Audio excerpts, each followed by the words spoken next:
When I was 11, maybe 12, back in my intensely Asperger's days, the popular girls in my class, in my form class, they wrote a list of all the guys that were in the class in terms of how attractive they were, from the top all the way down to the bottom. And I found my name at the stone bottom.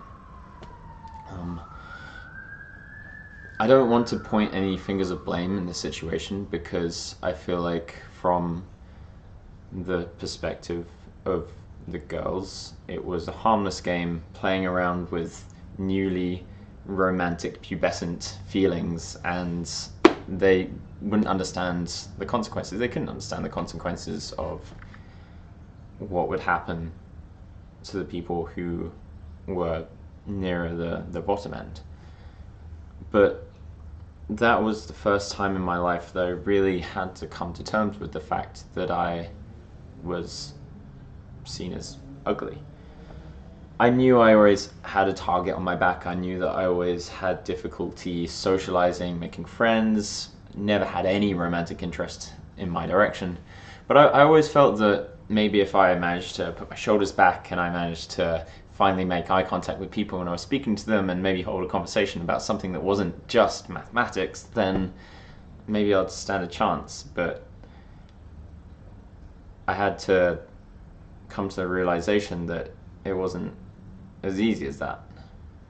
There was something physically wrong with me from other people's perspectives that stopped me from enjoying all of the really fun things that everyone else got to do.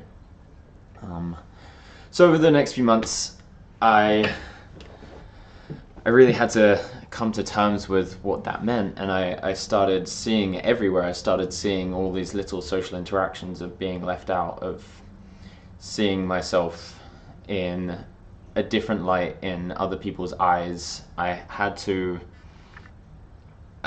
come to terms with all of the difficulties that I had in life. I had to come to terms with it was something about me that I could not change. And that feeling, I actually haven't been able to revisit that feeling until very recently. Just kind of what spurred me to make a video about this, because I always spoke about these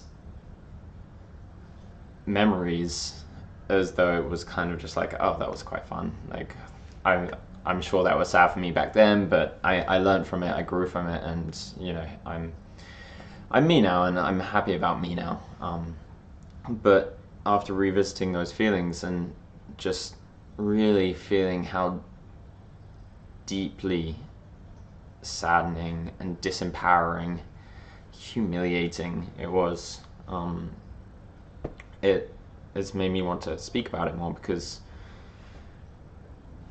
pretty people privilege is not something that is spoken about too much. Actually, in my brief delvings into the intense far left, the feminist camps, it's something that I brought up, and it's like, why don't people speak about this? And nobody really had a good answer. People were like, oh yeah, I guess that should be spoken about more, because everyone knows how differently.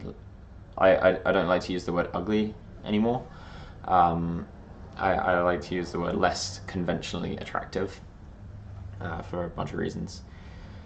But I guess the main reason no one really speaks about it is because to speak about it is to potentially out yourself as a less conventionally attractive person, to have that spotlight shone on you, and people are really insecure, like understandably, and they don't want to march for that. They don't want to call themselves less conventionally attractive. Even if they might feel it on the inside, they don't want to show people that vulnerability by admitting it. And I guess it's also something that the more conventionally attractive people, they don't really think about as much. So as an extremely less conventionally attractive person, I was not only seen as less desirable in relationships, in romantic relationships, I was also seen less desirable in friendships. I was outcasted and intensely bullied for a long period of time. And I'm sure it's not just because I was less conventionally attractive. There's always a myriad of reasons for why a certain person has a target on their back. But along with that, in comparison to other people, I was seen as less funny. Even if I were to crack the same joke, then people would laugh less at what I said. And there's scientific literature, I think, to back this up. I haven't checked it. I'm pretty sure I remember reading about that. I was seen as less smart. I was a pretty smart kid. I was taught that my sexuality was at best a joke and at worst something to be deeply ashamed of.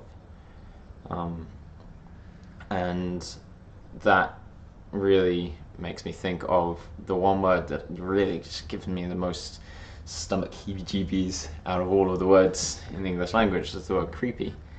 And that's not to say that I don't think there is a utility for the word creepy, it's just that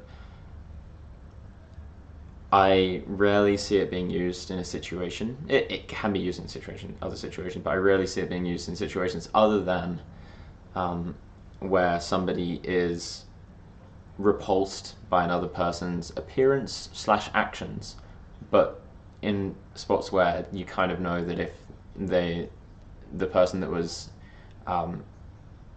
doing the thing, saying whatever was deemed as creepy, if that person were very, very conventionally attractive, then suddenly it wouldn't be seen as creepy, it was seen as funny or charming. So I really try not to use that word and catch myself out sometimes using it anyway. Or at least try to be more cognizant of when I do use it and try to make sure I'm not discriminating against any specific groups of people. So yeah, those labels, they follow you around for life.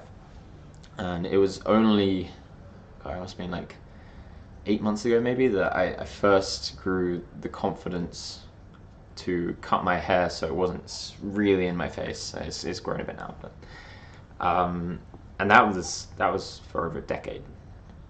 And I just always felt like it was almost my security blanket. It covered my face, and it kept my insecurity there. And I think that was one of the problems I had. I didn't feel like facing my fear.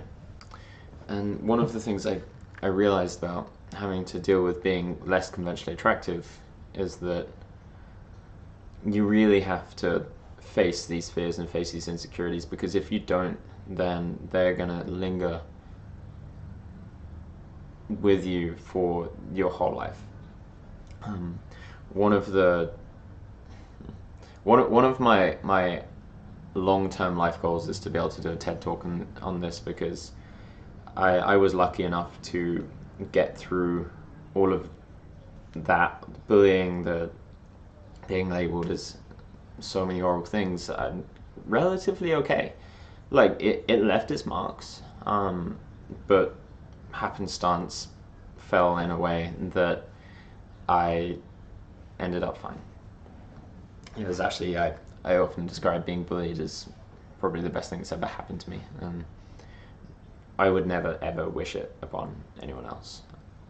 That being said, there are lots of hidden gems within trauma that people sometimes don't realize, and that's kind of a big theme of what I'd like to speak about, is even though things are shit, just letting people know and letting people think in a framework where it's not just bad. It has its benefits, it has an upside, and it has an end. The downsides, the horrible days, they do end and they do get better.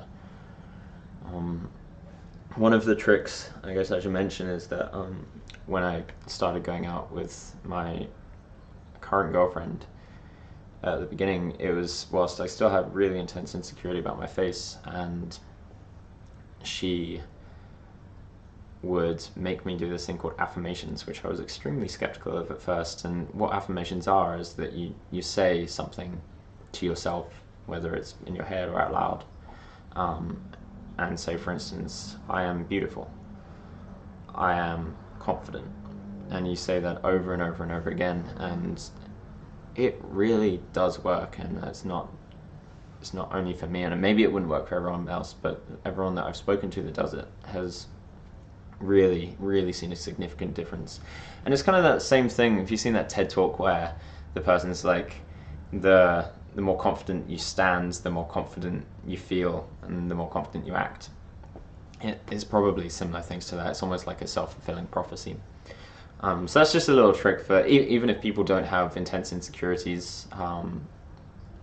Affirmations for what you want to be like, what you want to eat, how you want to live your life. It's super neat trick. So yeah, I wanted to turn this into a video because I didn't feel like I'm linguistically talented enough when writing to be able to get that kind of emotive feel across. So yeah, thanks.